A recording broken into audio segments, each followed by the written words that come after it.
जय माता दी। मैं अनिमा आदि सिद्धिमय किरणों से आवृत भवानी का ध्यान करती हूँ। उनके शरीर का रंग लाल है, नेत्रों में करुणा लहरा रही है तथा हाथों में पाश, अंकुश, बाण और धनुष शोभा पाते हैं। जय माता दी भक्तजनों, आज हम दुर्गा सप्तशती का 8वां अध्याय शुरू कर रहे हैं। रक्तवीर बद ऋषि कहते हैं, चंड और मुंड नामक दैत्यों के मारे जाने तथा बहुत सी सेना का सहार हो जाने पर दैत्यों के राजा प्रतापी शुंभ के मन में बड़ा क्रोध हुआ और उसने दैत्यों की संपूर्ण सेना को युद्ध के लिए कूच करने की आज्ञा दी। वह बोला, आज उदय युद्ध नाम के 86 दैत्य सेनापति अपनी सेनाओं के साथ युद्ध के लिए प्रस्थान करें। कंबू नाम वाले दैत्यों के 84 सेना नायक अपनी वाहिनी में गिरे हुए यात्रा करें। 50 कोटिवीर्य कुल के और 100 द्वारम कुल के असुर सेनापति मेरी आज्ञा से सेना सहित कूच करें। कालक, द्रुहद, मौर्य और काल के असुर भी युद्ध के लिए तैयार हो मेरी आज्ञा से तुरंत प्रस्थान करे। भयानक शासन करने वाला असुर राज शुंभ इस प्रकार आज्ञा दे सहस्रों बड़ी बड़ी सेनाओं के साथ युद्ध के लिए प्रस्थित हुआ। उसकी अंतत भयंकर सेना आते देख चंडिका ने अपने धनुष की टंकार से पृथ्वी और आकाश के बीच का भाग गुंजा दिया। राजन, तदंतर देवी के सीने भी बड़े जोर से दहाड़ना आरंभ किया। फिर अंबिका ने घंटे के शब्द से उस दबने को और भी बढ़ा दिया। धनुष की टंकार, सिंह की दहाड़ और घंटे की दबनी से संपूर्ण दिशाएं गूंज उठी। उस भयंकर शब्द से काली ने अपने विकराल मुख को और भी बढ़ा लिया तथा इस प्रकार वह विजयी हुई। उस तुमुल नाद को सुनकर दैत्यों की सेनाओं ने चारों ओर से आकर चंडिका देवी, सिंह तथा काली देवी को क्रोधपूर्वक घेर लिया। राजन, इसी बीच में असुरों के विनाश तथा देवताओं के अभय उदय के लिए ब्रह्मा, शिव, कार्तिकेय, विष्णु तथा इंद्र आदि देवों की शक्तियां जो अंतत पराक्रम और बल से संपन्न थी, उनके शरीर से निकलकर उन्हीं के रूप में चंडिका देवी के पास गई। जिस देवता का जैसा रूप, जैसी वेशभूषा और जैसा वाहन है, ठीक वैसे ही साधनों से संपन्न हो उसकी शक्ति असुरों से युद्ध करने के लिए आई। सबसे पहले हंस युक्त विमान पर बैठी हुई अक्षसूत्र और कमंडल से सुशोभित ब्रह्मा जी की शक्ति उपस्थित हुई, जिसे ब्राह्मणी कहते हैं। महादेवी की शक्ति वृषभ पर आरूढ़ हो, हाथों में श्रेष्ठ त्रिशूल धारण किए, महानाग का कंकण पहने, मस्तक में चंद्र शेखर खास से विभूषित हो वहां आ पहुंची। कार्तिकेय जी के शक्ति से रूपा जगदम्बिका उन्हीं का रूप धारण किए श्रेष्ठ मयूर पर आरूढ़ हो हाथ में शक्ति लिए दैत्यों से युद्ध करने के लिए आई। इसी प्रकार भगवान विष्णु की शक्ति गरुड़ पर विराजमान हो शंख, चक्र, गदा, धनुष तथा खंडक हाथ में लिए वहां आई। अनुपम जग बराह का रूप धारण करने वाले श्री हरि की जो शक्ति है, वह भी बराह शरीर धारण करके वहां उपस्थित हुई। नरसिंह शक्ति भी नरसिंह के समान शरीर धारण करके वहां आई। उसकी गर्दन के बालों के झटके से आकाश के तारे बिखर पड़ते थे। इसी प्रकार इंद्र की शक्ति वज्र हाथ में लिए गजराज ऐरावत पर बैठकर आई।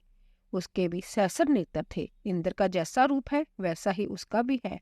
तदंतर उन देवी शक्तियों से घिरे हुए महादेव जी ने चंडिका से कहा, मेरी प्रसन्नता के लिए तुम शीघ्र ही इन असुरों का संहार करो। तब देवी के शरीर से अंतित भयानक और परम उग्र चंडिका शक्ति प्रकट हुई, जो सैकड़ों गिदड़ियों की भांति आवाज करने वाली थी।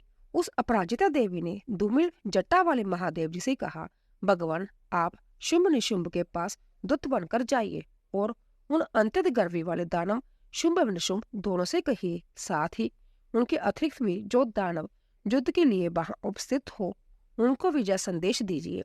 दैत्यों, यदि तुम जीवित रहना चाहते हो तो पताल को लौट जाओ। इंद्र को त्रिलोकी का राज्य मिल जाए और देवता जगभाग का उपभोग करे। यदि बल के घमंड में आकर तुम युद्ध की अभिलाषा रखते हो तो आ जाओ। मेरी सेवाएं जोगनियां तुम्हारे कच्चे मांस में तृप्त हो।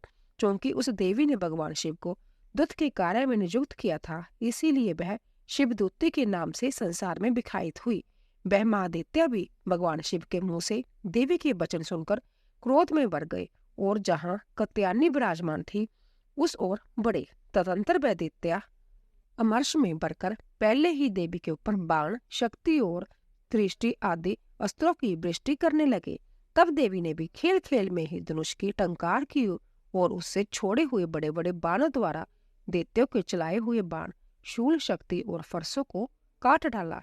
फिर काली उनके आगे होकर शत्रुओं को शूल के प्रहार से विदर्न करने लगी और खटबाग से उनका कचुम्बर निकालती हुई रणभूमि में विचरने लगी।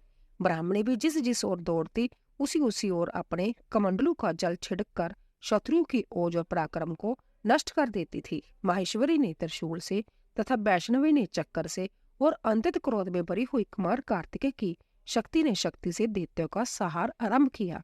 इंद्र शक्ति के वज्र प्रहार से विदर्न हो सैकड़ों दैत्य दानव रक्त की धारा बहाते हुए पृथ्वी पर सो गए। ब्राही शक्ति ने कितनों को अपनी थोथन की मार से नष्ट किया। दाड़ों के अग्रभाग से कितनों की छाती छेद डाली तथा कितने ही दैत्य उसके चक्कर की चोट से विदर्न होकर गिर पड़े। नारसाई भी दूसरे दूसरे महादैत्यों को अपने नखों से विदर्न करके खाती और सीनाद से दिशाओं एवं आकाश को गुंजाती हुई युद्ध क्षेत्र में विचरने लगी। कितने ही असुर शिवदूती के प्रचंड अट्टहास से अंतर भयभीत हो पृथ्वी पर गिर पड़े और गिरने पर उन्हें शिवदूती ने उस समय अपना ग्रास बना लिया। इस प्रकार क्रोध में भरे हुए मातृगणों को नाना प्रकार के उपायों से बड़े बड़े असुरों का मर्दन करते देख दैत्य सैनिक भाग खड़े हुए। मातृगणों से पीड़ित दैत्यों को युद्ध से भागते देख रक्तबीज नामक महादैत्य क्रोध में भरकर युद्ध करने के लिए आया। उसके शरीर से जब रक्त की बूंद पृथ्वी पर गिरती तब उसी के समान शक्तिशाली एक दूसरा महादैत्य पृथ्वी पर पैदा हो जाता। महासुर रक्तबीज हाथ में गदा लेकर इंद्र शक्ति के साथ युद्ध करने लगा। तब ऐन्द्री ने अपने वज्र से रक्तबीज को मारा। वज्र से घायल होने पर उसके शरीर से बहुत सा रक्त चूने लगा और उससे उसी के समान रूप तथा पराक्रम वाले योद्धा उत्पन्न होने लगे। उसके शरीर से रक्त की जितनी बूंदें गिरी उतने ही पुरुष उत्पन्न हो गए। वैसा रक्तबीज के समान ही वीर्यवान बलवान तथा पराक्रमी थे। वह रक्त से उत्पन्न होने वाले पुरुष भी अंतर भयंकर अस्त्र शास्त्रों का प्रहार करते हुए वहां मातृगणों के साथ घोर युद्ध करने लगे। पुण्य वज्र के प्रहार से जब उसका मस्तक घायल हुआ तब रक्त बहने लगा और उससे हजारों पुरुष उत्पन्न हो गए।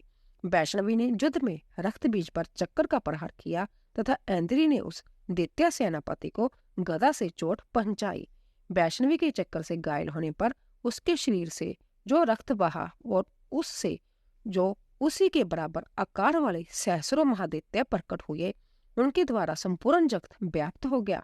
कुमारी ने शक्ति से, ब्राही ने खंडक से और महेश्वरी ने त्रिशूल से महादैत्य रक्तबीज को घायल किया। क्रोध में भरे हुए उस महादैत्य रक्तबीज ने भी गदा से सभी मात्र शक्तियों पर पृथक पृथक प्रहार किया। शक्ति और शूल आदि से अनेक बार घायल होने पर जो उसके शरीर से रक्त की धारा पृथ्वी पर गिरी, उससे भी निश्चय ही सैकड़ों असुर उत्पन्न हुए। इसी प्रकार उस महादैत्य के रक्त से प्रकट हुए असुरों द्वारा संपूर्ण जगत व्याप्त हो गया। इससे उन देवताओं का बड़ा भय हुआ। देवताओं को उदास देख चंडिका ने काली से शीघ्रतापूर्वक कहा, चामुंडे, तुम अपना मुख और भी फैलाओ तथा मेरे शास्त्रपात से गिरने वाले रक्त बिंदुओं और उनसे उत्पन्न होने वाले महादैत्यों को तुम अपने इस उतावले मुख से खा जाओ। इस प्रकार रक्त से उत्पन्न होने वाले महादैत्यों का भक्षण करती हुई तुम रण में विचरती रहो। ऐसा करने से उस दैत्य का सारा रक्त क्षीण हो जाने पर वह संभय भी नष्ट हो जाएगा। उन भयंकर दैत्यों को जब तुम खा जाओगी तब दूसरे नए दैत्य उत्पन्न नहीं हो सकेंगे। काली से यूं कहकर चंडिका देवी ने शूल से रक्तबीज को मारा और काली ने अपने मुख में उसका रक्त ले लिया। तब उसने वहां चंडिका पर गदा से प्रहार किया, किंतु उस गदापात ने देवी को तनिक भी वेदना नहीं पहुंचाई। रक्तबीज के घायल शरीर से बहुत सा रक्त गिरा, किंतु ज्यों ही वह गिरा त्यों ही चामुंडा ने उसे अपने मुख में ले लिया। रक्त गिरने से काली के मुख में जो महादैत्य उत्पन्न हुए उन्हें भी वह चट कर गई और उसने रक्तबीज का रक्त भी पी लिया। तदंतर देवी ने रक्तबीज को, जिसका रक्त चामुंडा ने पी लिया था, वज्रबाण खंडक तथा रिष्टि आदि से मार डाला। राजन, इस प्रकार शास्त्रों के समुदाय से आहत एवं रक्तहीन हुआ महादैत्य रक्तबीज पृथ्वी पर गिर पड़ा। धर्मेश्वर, इससे देवताओं को अनुपम हर्ष की प्राप्ति हुई। और मातृगण उन असुरों के रक्तपान की मद से उदत्साह होकर नृत्य करने लगी। बोली अम्बे मात की जय। 8वां अध्याय पूरा हुआ। 9वां अध्याय निशुंभ वध। राजा ने कहा, भगवान, आपने रक्त बीज के वध से संबंध रखने वाला देवी चरित्र का यह अद्भुत महात्मा मुझे बतलाया। अब रक्त बीज के मारे जाने पर अंतत क्रोध में भरे हुए शुंभ और निशुंभ ने जो कर्म किया उसे मैं सुनना चाहता हूँ। ऋषि कहते हैं, राजन, युद्ध में रक्त बीज तथा अन्य दैत्यों के मारे जाने पर शुंभ और निशुंभ के क्रोध की सीमा न रही। अपनी विशाल सेना इस प्रकार मारी जाती देख निशुंभ अमर्ष में बढ़कर देवी की ओर दौड़ा। उसके साथ असुरों की प्रधान सेना थी। उसके आगे पीछे तथा पार्श्व भाग में बड़े बड़े असुर थे जो क्रोध से होंठ चबाते हुए देवी को मार डालने के लिए आए। महापराक्रमी शुंभ भी अपनी सेना के साथ मातृगणों से युद्ध करके क्रोधवश चंडिका को मारने के लिए आ पहुंचा। तब देवी के साथ शुंभ और निशुंभ का घोर संग्राम छिड़ गया। वह दोनों दैत्या मेघों की भांति बाणों की भयंकर वृष्टि कर रहे थे। उन दोनों के चलाए हुए बाणों को चंडिका ने अपने बाणों के समूह से तुरंत काट डाला और शास्त्र समूह की वर्षा करके उन दोनों दैत्यपतियों को अंगों में भी चोट पहुंचाई। निशुंभ ने तीखी तलवार और चमकती हुई डाल लेकर देवी के श्रेष्ठ वाहन सिंह के मस्तक पर प्रहार किया। अपने वाहन को चोट पहुंचने पर देवी ने श्रुप नामक बाण से निशुंभ की श्रेष्ठ तलवार तुरंत ही काट डाली और उसकी डाल को भी, जिसमें 8 चांद जड़े थे, खंड खंड कर दिया। डाल और तलवार के कट जाने पर उस असुर ने शक्ति चलाई, किंतु सामने आने पर देवी ने चक्कर से उसके भी 2 टुकड़े कर दिए। अब तो निशुंभ क्रोध से जल उठा और उस दानव ने देवी को मारने के लिए शूल उठाया, किंतु देवी ने समीप पाने पर उसे भी मुक्के से मारकर चूर चूर कर दिया। तब उसने गदा घुमाकर चंडी के ऊपर चलाई, परंतु वह भी देवी के त्रिशूल से कटकर भस्म हो गई। तदंतर दैत्यराज निशुंभ को फरसा हाथ में लेकर आते देख देवी ने बाण समूह से घायल कर धरती पर सुला दिया। उस भयंकर पराक्रमी भाई निशुंभ के धराशायी हो जाने पर शुंभ को बड़ा क्रोध हुआ और अंबिका का वध करने के लिए वह आगे बढ़ा। रथ पर बैठे बैठे ही उत्तम आयुधों से सुशोभित अपनी बड़ी बड़ी 8 अनुपम भुजाओं से समूचे आकाश को ढककर वह शोभा पाने लगा। उसे आते देख देवी ने शंख बजाया और धनुष की प्रदर्शना भी अंतत दुस्सह शब्द किया। साथ ही अपने घंटे के शब्द से, जो समस्त दैत्य सैनिकों का तेज नष्ट करने वाला था, संपूर्ण दिशाओं को व्याप्त कर दिया। तदंतर सिंह ने भी अपनी दहाड़ से, जिसे सुनकर बड़े बड़े गजराजों का महान मद चूर हो जाता था, आकाश, पृथ्वी और 10 दिशाओं को गुंजा दिया। फिर काली ने आकाश में उछलकर अपने दोनों हाथों से पृथ्वी पर आघात किया। उससे ऐसा भयंकर शब्द हुआ जिससे पहले के सभी शब्द शांत हो गए। फिर शिवदूती ने दैत्यों के लिए अमंगलजनक अट्टहास किया। इन शब्दों को सुनकर समस्त असुर थरा उठे, किंतु शुंभ को बड़ा क्रोध हुआ। उस समय देवी ने जब शुंभ को लक्ष्य करके कहा, ओ दुरात्मा, खड़ा रह, खड़ा रह, तभी आकाश में खड़े हुए देवता बोल उठे, जय हो, जय हो। शुंभ ने वहां आकर ज्वालाओं से युक्त अंतत भयानक शक्ति चलाई। अग्निमय पर्वत के समान आती हुई उस शक्ति को देवी ने बड़े भारी लूके से दूर हटा दिया। उस समय शुंभ के श्रीनाथ से तीनों लोग गूंज उठे। राजन, उसकी प्रतिध्वनि से वज्रपात के समान भयानक शब्द हुआ, जिसने अन्य सब शब्दों को जीत लिया। शुंभ के चलाए हुए बाणों के देवी ने और देवी के चलाए हुए बाणों के शुंभ ने अपने भयंकर बाण द्वारा सैकड़ों और हजारों टुकड़े कर दिए। तब क्रोध में भरी हुई चंडिका ने शुंभ को शूल से मारा। उसके आघात से मूर्छित हो वह पृथ्वी पर गिर पड़ा। इतने में ही निशुंभ को चेतना हुई और उसने धनुष हाथ में लेकर बाणों द्वारा देवी काली तथा सिंह को घायल कर डाला। फिर उस दैत्यराज ने 10,000 बाहें बनाकर चक्रों के प्रहार से चंडिका को अच्छेदित कर दिया। तब दुर्गम पीड़ा का नाश करने वाली भगवती दुर्गा ने कुपित होकर अपने बाणों से उन चक्रों तथा बाणों को काट गिराया। जय देख निशुंभ दैत्य सेना के साथ चंडिका का वध करने के लिए हाथ में गदा ले बड़े बेग से दौड़ा। उसके आते ही चंडी ने तीखी धार वाली तलवार से उसकी गदा को शीघ्र ही काट डाला। तब उसने शूल हाथ में ले लिया। देवताओं को पीड़ा देने वाला निशुंभ को शूल हाथ में लिए आते देख चंडिका ने बेग से चलाए हुए अपने शूल से उसकी छाती छेद डाली। शूल से विदर्न हो जाने पर उसकी छाती से एक दूसरा महाबली एवं महापराक्रमी पुरुष खड़ी रह कहता हुआ निकला। उस निकलते हुए पुरुष की बात सुनकर देवी ठठाकर हंसी और खड्डक से उन्होंने उनका मस्तक काट डाला। फिर तो वह पृथ्वी पर गिर पड़ा। फिर सिंह अपनी दाढ़ों से असुरों की गर्दन कुचल कर खाने लगा। यह बड़ा भयंकर दृश्य था। उधर काली तथा शिवदूती ने भी अनन्य देवतों का भक्षण आरंभ कर दिया। कुमारी की शक्ति से विदर्न होकर कितने ही माँ देवते नष्ट हो गए। ब्राह्मणी के मंत्र पुत जल से निस्तेज होकर कितने ही बाघ खड़े हुए। कितने ही दैत्य महेश्वरी के त्रिशूल से छिन्न भिन्न हो धराशायी हो गए। बराही के थूथन के आघात से कितनों का पृथ्वी पर कचुम्बर निकल गया।